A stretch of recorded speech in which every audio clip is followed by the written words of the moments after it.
Alors ça y est, la cuisson est terminée. Voilà, la cuisson est terminée. Le four est froid, donc on peut y aller pour défourner nos pièces.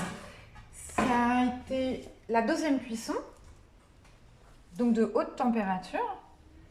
Donc ça veut dire une cuisson à 1260 degrés à peu près. Donc la haute température, c'est ça, c'est 1260, 1280 à peu près suivant les fours. Et ça permet le revêtement final de la pièce. Donc soit on ne met rien et on garde les pièces simplement engobées. Et là, les brillances, c'est simplement dû à l'engobe qui vitrifie un petit peu. Ouais, on voit ça. Donc elle est satinée, voilà. Soit il y a une pose de couverte ici, ce qu'on appelle la GTO, donc une couverte brillante, transparente, qui isole complètement l'engobe du dessus de la pièce en fait. Dans les deux et dans tous les cas, on peut s'en servir. Quand même en fait. des belles pièces là, des bons résultats là. Il n'y a pas eu de casse en tout cas. Il n'y a pas eu de casse. Alors c'est vrai important. On n'en avait pas parlé avant, mais sur certaines pièces carrées et rectangulaires, on s'est aperçu que quand on construisait avec les élèves, on pouvait avoir des fentes. Parce que c'est une forme qui, parce qu'elle a des angles saillants, supporte moins les tensions qu'une pièce ronde qui est plus équilibrée. Donc comme on travaille avec beaucoup d'engobes et que c'est très humide, certaines pièces sont fissurées, les élèves ne les avaient pas laissées, les stagiaires les avaient... Donc j'en ai mis, je crois, 2 à la poubelle qui étaient fendues après biscuit. 2 sur...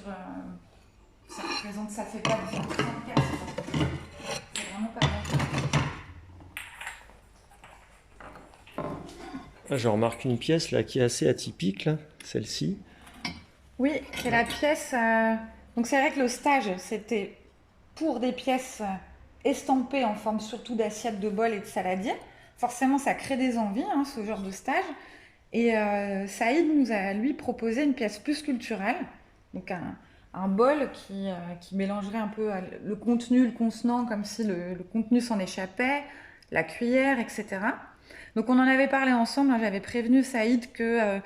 voilà, en voyant cette pièce, c'était dans l'expérimentation et qu'on n'était pas certain de pouvoir la sortir cuite et entière. Et en fait, la solution, quand je l'ai biscuitée, ça a été de la cuire à l'envers, sans émail du tout, pour que cette partie-là ne s'affaisse pas et essayer de la préserver le plus possible. Et ça a fonctionné. Donc, je pense qu'il va être super content, j'espère. Donc là, c'est le premier four et il y a un deuxième four qui sera lancé bientôt pour la suite de la cuisson. On vous donne rendez-vous prochainement pour l'accrochage dans une autre vidéo.